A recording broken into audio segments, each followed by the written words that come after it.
പിതാവിൻ്റെയും പുത്രൻ്റെയും പരിശുദ്ധാത്മാവിൻ്റെയും നാമത്തിൽ ആമേൻ. കർത്താവേ, നിന്റെ ഉന്നതമായ നാമത്തിന് സ്തോത്രം ചെയ്യുന്നു. കർത്താവേ, നിന്റെ വിശുദ്ധ പൗരോഹിത്യത്തെ മഹത്വപ്പെടുത്തണമേ. കർത്താവേ, സഭയിലുള്ള സാന്നിധ്യം പ്രകടമാക്കണമേ. 40 വർഷം ഞാൻ അർപ്പിച്ച കുർബാനയുടെ യോഗ്യതയെ കൃപാസാൽത്താറെ ജീവനോടെ പ്രത്യക്ഷപ്പെട്ട പരിശുദ്ധ അമ്മയുടെ മാധ്യസ്ഥത്തിൽ ഞാൻ അങ്ങയുടെ മക്കൾക്ക് വേണ്ടി പ്രാർത്ഥിക്കുന്ന കർത്താവേ, ലോകം മുഴുവനും ഉണർന്നിരിക്കുന്ന സമയത്ത് ഈ പ്രാർത്ഥനയിൽ പങ്കെടുക്കുന്ന ഓരോ മക്കള്, ഇന്ന് കടന്നു പോകുന്ന ഓരോ വഴികള്, ഓരോ ഉദ്യമങ്ങള്, ഓരോ ജീവിത ലക്ഷ്യങ്ങള്, അമ്മേ പരിശുദ്ധമേ ദേവമാതാവേ, കൃപാസാൽത്താറെ ജീവനോടെ പ്രത്യക്ഷപ്പെട്ട അമ്മയുടെ സാന്നിധ്യം, സഞ്ചാരി മാതാവേ, സമയത്തിൻ്റെ അധികാരി, ഈ മക്കളുടെ കൂടെ പോകണമേ എന്ന് പ്രാർത്ഥിക്കുന്നു. പരീക്ഷയ്ക്ക് പോകുന്നവരെ എല്ലാ കുഞ്ഞുങ്ങളെയും ഞാൻ സമർപ്പിച്ച് പ്രാർത്ഥിക്കുന്നു. പരീക്ഷയ്ക്ക് പോകുന്ന, ഇന്ന് പരീക്ഷ എഴുതുന്ന എല്ലാ മക്കളെയും അവർ പഠിച്ചിരിക്കുന്ന മനസ്സിൽ ഓർത്തിരിക്കുന്ന പരീക്ഷയെ പ്രതിഫലിപ്പിക്കുവാനും, പരീക്ഷ എഴുതുന്ന എല്ലാ മക്കളെയും, പരീക്ഷയ്ക്ക് പഠിച്ചുകൊണ്ടിരിക്കുന്ന മക്കളെയും കർത്താവിൻ്റെ നാമത്തിൽ ആശീർവദിക്കുന്നു.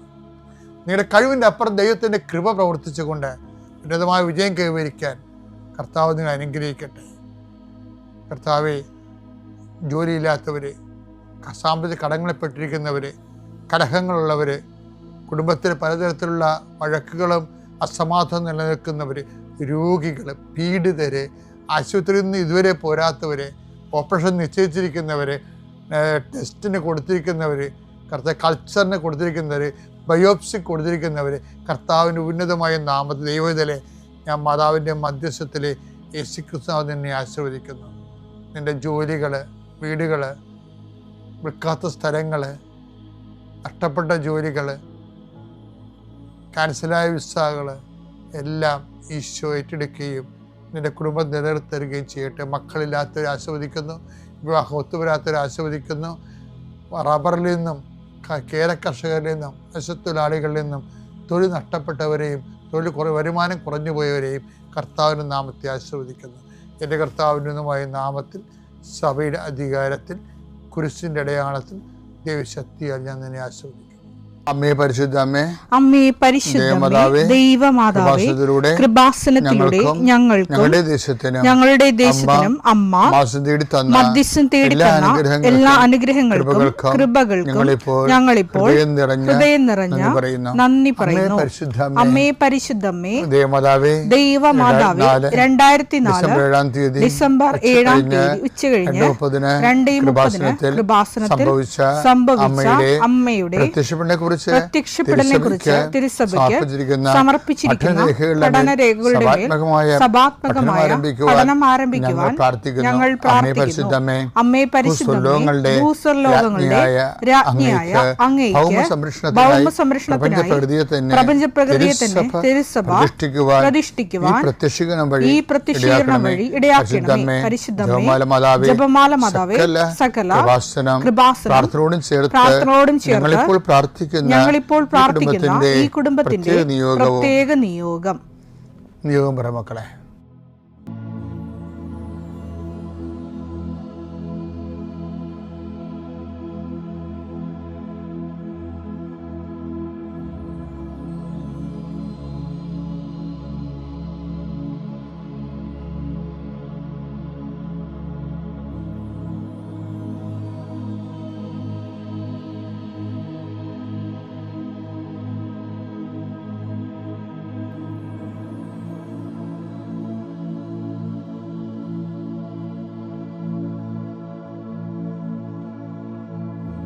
അമ്മയുടെ പ്രത്യക്ഷീകരണത്തിന്റെ ഈ അനുഗ്രഹവേളയിൽ ഞങ്ങൾക്ക് സാധിച്ചു തരുവാൻ കനിയണമേ.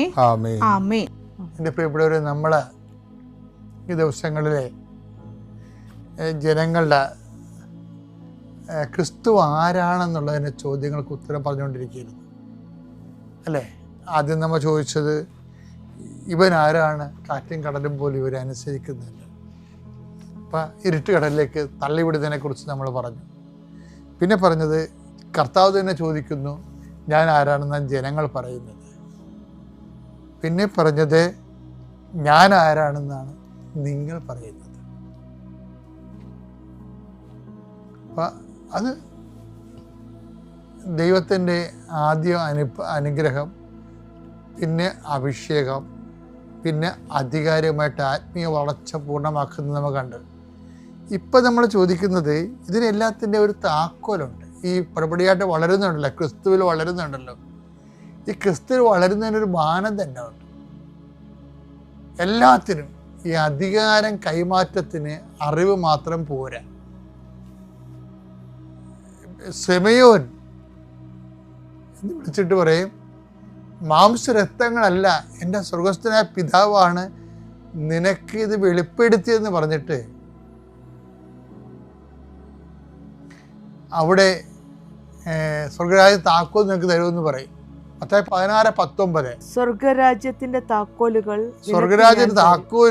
നിനക്ക് ഞാൻ തരും. നീ ഭൂമിയിൽ കെട്ടുന്നതെല്ലാം സ്വർഗത്തിലും കെട്ടപ്പെട്ടിരിക്കും. അതാണ് വിഷയം. അവിടെ ഈ ശിമയോൻ മാംസരക്തങ്ങളല്ല, എൻ്റെ സ്വർഗസ്ഥനായ പിതാവാണ് നിനക്കിത് വെളിപ്പെടുത്തിയതെന്നാണ്. അപ്പോൾ ആ വെളിപാട് വചനത്തിൽ അവൻ്റെ ക്രിസ്തുവിനെ കുറിച്ചൊരു അറിവ് കിട്ടുമ്പോൾ ഈശോ കൊടുക്കുന്ന ഒരു ഓഫറുണ്ട്. എന്താണ്? ആ സ്വർഗരാജ്യത്തിൻ്റെ താക്കോലുകൾ ഞാൻ നിനക്ക് തരും. അപ്പോൾ കൊടുത്തിട്ടില്ല, തരുമെന്നൊരു ഓഫർ കൊടുത്തിട്ടേ ഉള്ളൂ. അറിവിന് അങ്ങനെ ഒരു പ്രശ്നങ്ങളുണ്ട്. പക്ഷെ കൈ കിട്ടും, കോൺക്രീറ്റ് ആയിട്ട്, ടഞ്ചിബിളായിട്ട്, വൈറ്റ് ആൻഡ് ബ്ലാക്ക് ആയിട്ട്, ക്യാഷ് ആൻഡ് കൈൻഡ് ആയിട്ട് കൈ കിട്ടണമെന്നുണ്ടെങ്കിൽ 10 ദിവസം വേറെ പല കടമ്പകളും കടക്കണം. അതിലൊരു ഏറ്റവും വലിയ കടമ്പ എന്താണ്? ശിമയോൻ, നീ ഇവരെക്കാൾ അധികമായി എന്നെ സ്നേഹിക്കുന്നുവോ? യോഹന്നാൻ 21:15. അവരുടെ പ്രാതൽ കഴിഞ്ഞപ്പോൾ യേശു ശിമയോൻ പത്രോസിനോട് ചോദിച്ചു, യോഹന്നാന്റെ പുത്രനായ ശിമയോനെ, നീ ഇവരെക്കാൾ അധികമായി എന്നെ സ്നേഹിക്കുന്നുവോ? കണ്ട, അതാണ് വിഷയം. മറ്റു സ്വർഗരാജ്യന്റെ താക്കോലുകൾ ഞാൻ നിനക്ക് തരുമെന്നേ പറഞ്ഞിട്ടുള്ളൂ. കൊടുക്കണേ എപ്പോഴാണ്? ഈ അറിവ് നമ്മൾ സ്നേഹമായി ജീവിക്കുമ്പോഴാണ്. കർത്താവിന് നീ ഇവരെക്കാൾ അധികമായി എന്നെ സ്നേഹിക്കുന്നുവോ? അപ്പോൾ ഇതിൻ്റെ അകത്ത് കുറേ രഹസ്യ കച്ചവടങ്ങൾ നടന്നിട്ടുണ്ട്. കുറേ രഹസ്യ കച്ചവടങ്ങൾ എന്ന് വെച്ചാൽ ഈ അണ്ടർഗ്രൗണ്ട് കേബിളെന്ന് പറഞ്ഞ പോലെ കർത്താവും പത്രോസും തമ്മിൽ അണ്ടർഗ്രൗണ്ട് കേബിളുണ്ട്. ഈ പുറമേ നടക്കുന്ന കക്ഷികൾക്കൊന്നും മനസ്സിലാകത്തില്ല. അപ്പോൾ പത്രോസ് പറഞ്ഞ്, കർത്താവ് ഞാൻ നിന്നെ സ്നേഹിക്കണമെന്ന് നിനക്കറിയാമല്ലോ എന്ന് പറയും. അപ്പോൾ കർത്താവ് പറയും, നീ എൻ്റെ കുഞ്ഞാടുകളെ മേയ്ക്കുക. അവൻ പറഞ്ഞു, ഉവ്വ് കർത്താവേ, ഞാൻ നിന്നെ സ്നേഹിക്കുന്നുവെന്ന് നീ അറിയുന്നുവല്ലോ. യേശു അവനോട് പറഞ്ഞു, എന്റെ ആടുകളെ മേയ്ക്കുക. കമാൻഡ് ചെയ്യണം. പണ്ട് സ്വർഗ്ഗരാജ്യ താക്കോൽ തരുമെന്ന് പറഞ്ഞിട്ടില്ലേ? അപ്പൊ അധികാരം കൊടുക്കണം സഭയുടെ പേര്. ഇപ്പോഴാണ് കൊടുക്കണത്. കാര്യം മറ്റേ അറിവൊക്കെ കുഴപ്പമില്ല, പക്ഷേ അറിവല്ല പ്രാധാന്യം. എന്താണ്? സ്നേഹമാണ് പ്രാധാന്യം. അറിവിന് ഒരു പകുതി 50%, ബാക്കി 50% ഇരിക്കുന്നത് സ്നേഹത്തിലാണ്. നീ എൻ്റെ ആടുകളെ മേയ്ക്കുക. വീണ്ടും പത്രോസിനോട് സെയിം ക്വസ്റ്റ്യൻ ചോദിക്കും. യോഹന്നാന്റെ പുത്രനായ ശിമയോനെ, നീ എന്നെ സ്നേഹിക്കുന്നുവോ? അവൻ പറഞ്ഞു, ഉവ്വ് കർത്താവേ, ഞാൻ നിന്നെ സ്നേഹിക്കുന്നുവെന്ന് നീ അറിയുന്നുവല്ലോ. അവൻ പറഞ്ഞു, എന്റെ കുഞ്ഞാടുകളെ മേയ്ക്കുക. അവസാനം സഭയുടെ ഘട്ടം ഘട്ടമായിട്ടുള്ള അധികാരങ്ങൾ ഏൽപ്പിക്കുക. പക്ഷെ ഇനി ഈ തുറുപ്പ്, പത്രോസിൻ്റെ ഒരു തുറുപ്പുണ്ട്. ആ തുറുപ്പ് കാണിക്കാൻ കർത്താവ് പറയും. അത് ആർക്ക് വേണ്ടിയാണെന്നറിയാവോ? ഈ കൂടെ നിൽക്കുന്ന അണ്ണന്മാർക്ക് വേണ്ടി. പണ്ട് തന്നെ ഇവർ പ്രശ്നക്കാരാണ്. പക്ഷെ ഇവർ താബോർമലയിൽ കർത്താവ് പത്രോസിനെയും യോഹന്നാനെയും യാക്കോബിനെയും കൊണ്ട് പോയപ്പോൾ തന്നെ പിറുപിറുപ്പ്, താഴെ അന്ത്രയോസ് ഉൾപ്പെടെ പിറുപിറുത്ത പാർട്ടിയാണ്. അങ്ങനെയാണ് ആ അപസ്മാര രോഗിയൊക്കെ വന്നിട്ട്, അത് നമുക്കൊരു ദിവസം കാണാം അതിനെക്കുറിച്ച്. ഞാൻ നേരത്തെ അത് പറഞ്ഞിട്ടുണ്ട്. അപ്പോൾ അവിടെ നിൽക്കട്ടെ. അപ്പോഴും ഈ ബാക്കിയുള്ളവർക്ക് എന്ത് കൊണ്ട് പത്രോസിന് ഉയർത്തിക്കൊണ്ട് വന്നു എന്നുള്ളത് ചോദ്യമല്ലേ? അപ്പൊ മൂന്നാമത്തെ ചോദ്യം ചോദിക്കും. മൂന്നാം പ്രാവശ്യം യോഹന്നാന്റെ പുത്രനായ ശിമയോനെ നീ എന്നെ സ്നേഹിക്കുന്നുവോ? തന്നോട് മൂന്നാം പ്രാവശ്യവും നീ എന്നെ സ്നേഹിക്കുന്നുവോ തകർന്നുപോയി എന്ന് അവൻ ചോദിച്ചതുകൊണ്ട് പത്രോസ് ദുഃഖിതനായി. അവൻ പറഞ്ഞു, കർത്താവേ, നീ എല്ലാം അറിയുന്നു, ഞാൻ നിന്നെ സ്നേഹിക്കുന്നുവെന്നും നീ അറിയുന്നു. യേശു പറഞ്ഞു, എന്റെ കുഞ്ഞാടുകളെ മേയിക്കുക. കഴിഞ്ഞ ദിവസം ബിഷപ്പ് ഷീനെ വത്തിക്കാൻ, എനിക്ക് ബിഷപ്പ് ഷീനല്ലേ അമേരിക്കൻ ബിഷപ്പ്, ഈ 20-ാം നൂറ്റാണ്ടിലെ ഏറ്റവും വലിയ വിശുദ്ധനെന്ന് ഞാൻ പരിചരിക്കുന്നത് ബിഷപ്പ് ഷീനെയാണ്. അദ്ദേഹത്തിൻ്റെ പുസ്തകം ഞാൻ ഒത്തിരി വായിച്ചിട്ടുണ്ട്. അദ്ദേഹം ഭയങ്കര ഒരു മരിയനാണ്.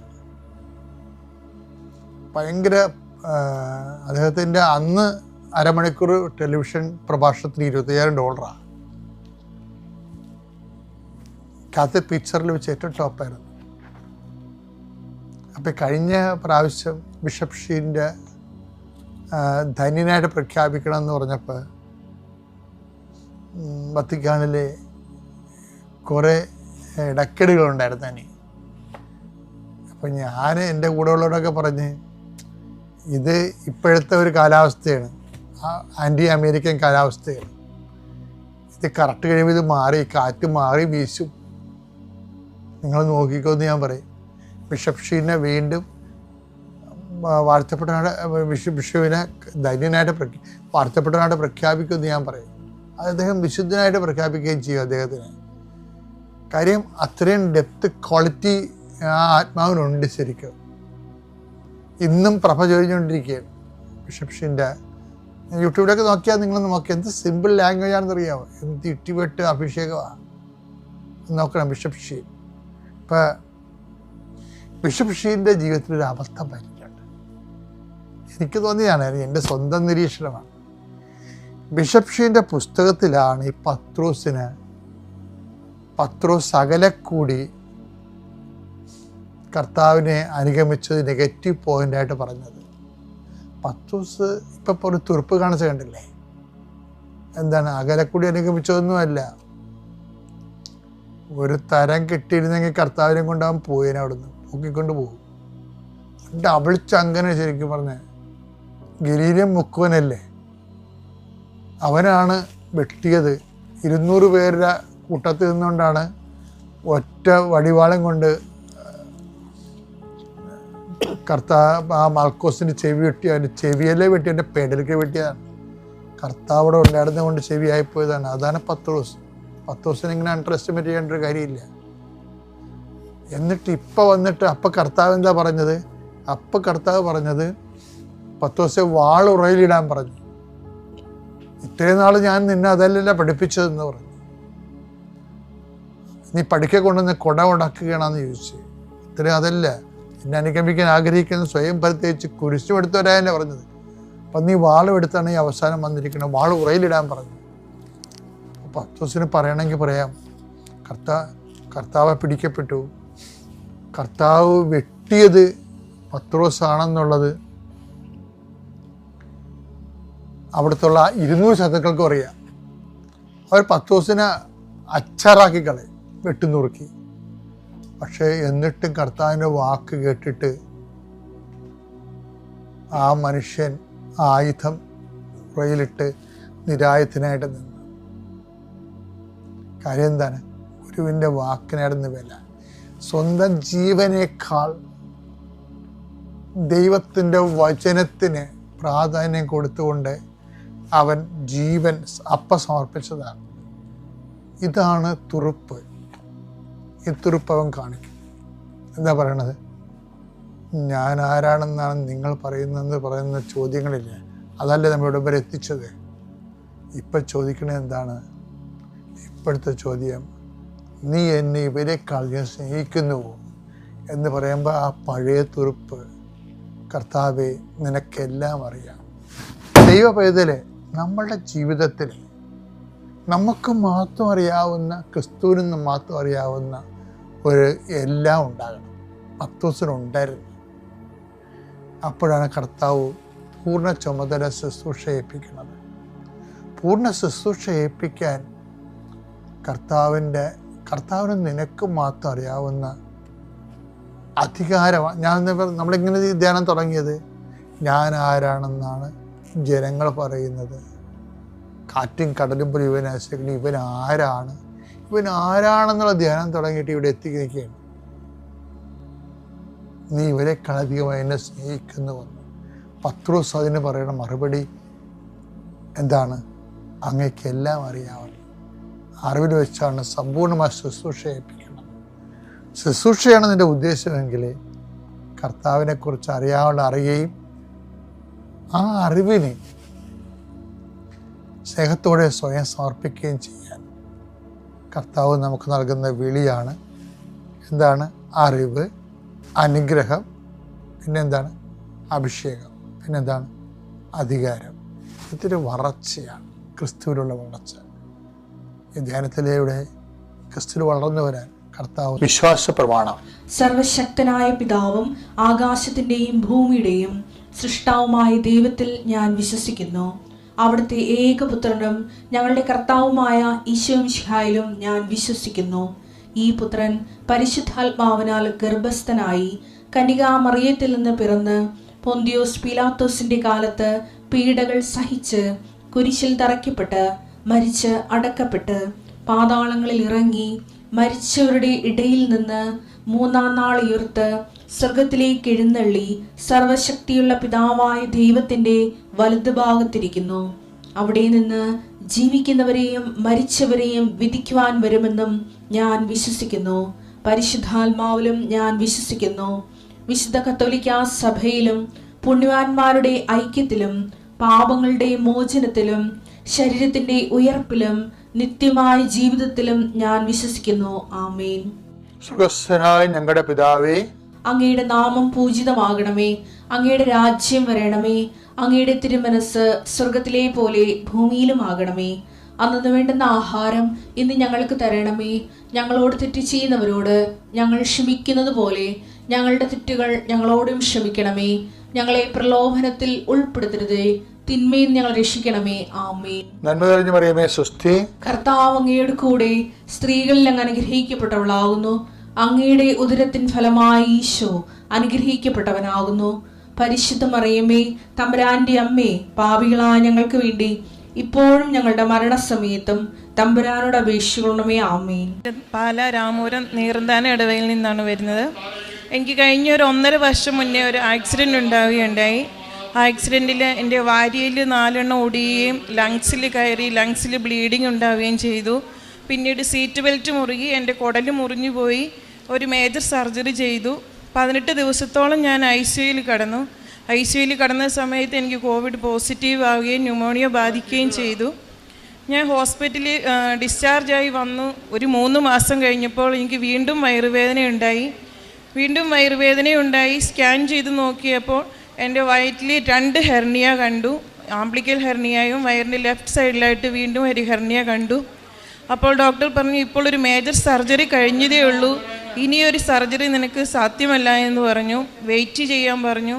അങ്ങനെ 1 വർഷത്തോളം ഞങ്ങൾ കാത്തിരുന്നു. 1 വർഷം പൂർത്തിയായ കൃത്യം സമയത്ത് തന്നെ എനിക്ക് വീണ്ടും സർജറി ചെയ്യേണ്ടി വന്നു. കീഹോൾ സർജറി ചെയ്യാമെന്ന് പറഞ്ഞെങ്കിലും ചെയ്തു വന്നപ്പോൾ വീണ്ടും ഓപ്പൺ സർജറി, മേജർ സർജറി തന്നെയാണ് ചെയ്യുകയുണ്ടായത്.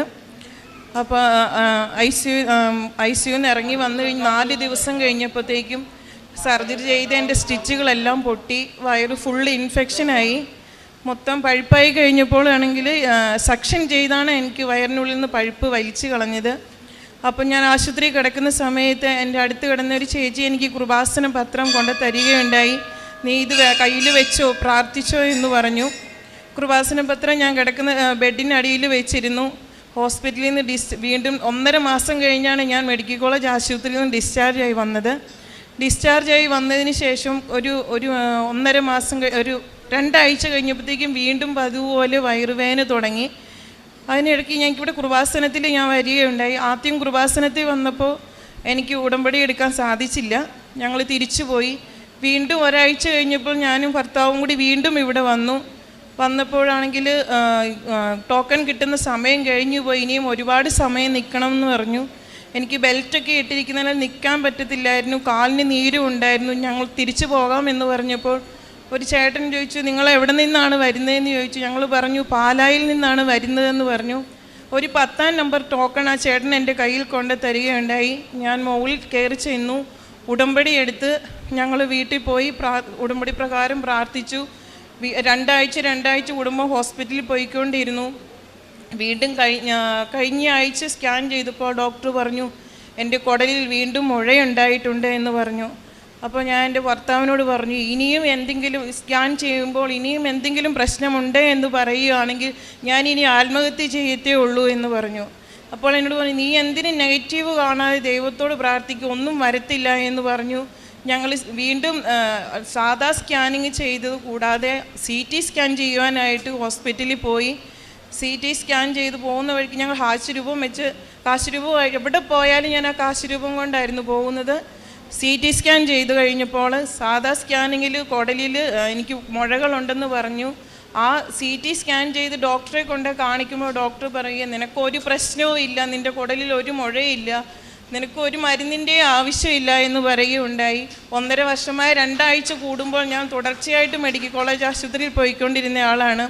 ഇനി നിനക്ക് എന്തെങ്കിലും സംശയമുണ്ടെങ്കിൽ ഗൈനക്കോളജി വിഭാഗത്തിൽ കൂടി ആ സ്കാനിങ് കാണിക്കൂ എന്ന് പറഞ്ഞു. ഗൈനക്കോളജി വിഭാഗത്തിലും കൂടി ആ സ്കാനിങ് കാണിക്കുമ്പോൾ ആ ഡോക്ടർ പറയുകയാണ്, ഇതിനകത്തൊന്നും ഒരു പ്രശ്നവുമില്ല, ഒരു മരുന്നും കഴിക്കണ്ട എന്ന് പറഞ്ഞ് ഞങ്ങൾ തിരികെ പോന്നു. ഇനി അങ്ങോട്ട് ചെല്ലുകയേ വേണ്ട എന്നാണ് പറഞ്ഞിരിക്കുന്നത്. പിന്നെ വേറൊരു അനുഗ്രഹം പറയാമെന്ന് വെച്ചാൽ, എനിക്ക് പ്രാർത്ഥിക്കാൻ ഭയങ്കര മടിയുള്ള ആളായിരുന്നു. ഞാൻ എന്താണെന്നും എനിക്ക് ദൈവത്തെ മനസ്സിലാക്കാനുള്ളൊരു അവസരമായിട്ടാണ് എനിക്കുണ്ടായ ഈ ആക്സിഡൻറ്റും അസുഖങ്ങളും കാര്യങ്ങളും എല്ലാം ഞാൻ മനസ്സിലാക്കിയത്. ശരിക്കും ദൈവത്തെ ഞാൻ തിരിച്ചറിഞ്ഞ ഈ അപകടത്തിലൂടെയാണ്. പ്രാർത്ഥിക്കുക എന്ന് പറയുന്നത് ഏറ്റവും എനിക്ക് മടിയുള്ള കാര്യമായിരുന്നു. എനിക്ക് പ്രാർത്ഥിക്കുന്ന സമയത്ത് ഭയങ്കരമായിട്ട് ഉറക്കം വരിക, അല്ലെങ്കിൽ വേറെ എന്തെങ്കിലും ആലോചിച്ച് ഇപ്പോൾ പ്രാർത്ഥിക്കേണ്ടത് നീ എണീറ്റ് പോകുമെന്നുള്ളൊരു തോന്നലായിരുന്നു. അതൊക്കെ മാറി ഞാൻ കിട്ടുന്ന സമയം പ്രാർത്ഥിക്കാൻ വേണ്ടിയിട്ട് മാറ്റിവെച്ചു. പിന്നെ ഞാൻ ആരെന്നോട് എന്ത് സഹായം ചോദിച്ചു, ഞാൻ ആദ്യമേ ഇല്ല എന്നേ പറയത്തുണ്ടായിരുന്നുള്ളൂ. കൊടുക്കാൻ എനിക്ക് ഭയങ്കര മടിയായിരുന്നു. അതിൽ നിന്ന് ഞാൻ ഒരുപാട് മാറി. ഞാൻ ആർക്കും എനിക്കുള്ളതിലൊരു ഓഹരി എപ്പോഴും കൊടുക്കാൻ ഞാൻ ശീലിച്ചു. ഇന്ന് എൻ്റെ കുടുംബത്തോടൊപ്പം എല്ലാ ദിവസവും മുടങ്ങാതെ ഞാനും എൻ്റെ ഭർത്താവും മക്കളും ഞങ്ങളെല്ലാവരും കുടുംബസമേതം ഇരുന്ന് പ്രാർത്ഥിക്കുകയും ചെയ്യുന്നുണ്ട്. അതുപോലെ എൻ്റെ മോനാണെങ്കിൽ +1 പഠിക്കുന്നതാണെങ്കിലും ഒരക്ഷരം പോലും വായിക്കാൻ അറിയത്തില്ലായിരുന്നു. ഇന്ന് അവനെ ഒരു ദിവസം പോലും മുടങ്ങാതെ എല്ലാ ദിവസവും സന്ധ്യാപ്രാർത്ഥനയിൽ ബൈബിള് വായിച്ച് പ്രാർത്ഥിക്കുന്നുണ്ട്. എനിക്കിത് ഇന്ന് ദൈവം അനുഗ്രഹമായ അനുഗ്രഹങ്ങൾക്ക് മാതാവിനോട് ഞാൻ നന്ദി പറയുകയാണ്. എൻ്റെ പേര് ഐശ്വര്യ, ഞാൻ കോട്ടയത്തു നിന്ന് വരുന്നു. 2019 ജൂലൈ 21 ഞാനിവിടെ ആദ്യമായിട്ട് വന്ന് ഉടമ്പടി എടുക്കുന്നത്. അത് എനിക്കൊരു ജോലി, 3 വർഷത്തെ കരിയർ ഗ്യാപ്പിന് ശേഷം എനിക്കൊരു ജോലി കിട്ടാൻ വേണ്ടിയിട്ടായിരുന്നു. ആ ജോലി ലഭിക്കുകയും ഞാൻ അതിൻ്റെ സാക്ഷ്യം പറയുകയും ചെയ്തിരുന്നു. അതിനുശേഷം ഇത് എൻ്റെ 2ാമത്തെ സാക്ഷ്യമാണ്. ഞാൻ ജോലി കിട്ടിയതിന് ശേഷം എനിക്ക് ഉടമ്പടി മുടങ്ങിപ്പോയായിരുന്നു, പൂർത്തിയാക്കാൻ സാധിച്ചില്ല. അതിന് ഞാൻ പരിശുദ്ധ അമ്മയോട് ക്ഷമ ചോദിക്കുന്നു. ഞാൻ കൃപാസനം വീണ്ടും കൊറോണയ്ക്ക് ശേഷം ഓപ്പൺ ആയതിനു ശേഷം ഞാൻ വീണ്ടും വന്ന് മാർച്ച് 20, 2021 വന്ന് വീണ്ടും ഉടമ്പടി പുതുക്കി. ഇതുവരെ കൃത്യമായിട്ട് 3 മാസം കൂടുമ്പോൾ ഉടമ്പടി പുതുക്കി പോരുന്നു. അതിലൂടെ എനിക്ക് ലഭിച്ച സാക്ഷ്യങ്ങളാണ് ഞാൻ ഇവിടെ രേഖപ്പെടുത്തുന്നത്. ഒന്നാമത്തേത് പറയാനുള്ളത്, ഞങ്ങൾക്ക് മുടങ്ങിക്കിടന്ന ഒരു 5 വർഷമായിട്ട് ഒരു സ്ഥലം വിൽപ്പന നടക്കാതെ മുടങ്ങിക്കിടക്കുമായിരുന്നു. അതിൽ ഒരുപാട് പ്രശ്നങ്ങളുണ്ടായിരുന്നു. എൻ്റെ അച്ഛൻ്റെയും 6 സഹോദരങ്ങൾ, അവരുടെ അമ്മ, അങ്ങനെ ഒരുപാട് അവകാശികളുള്ള ഒരു സ്ഥലമായിരുന്നു.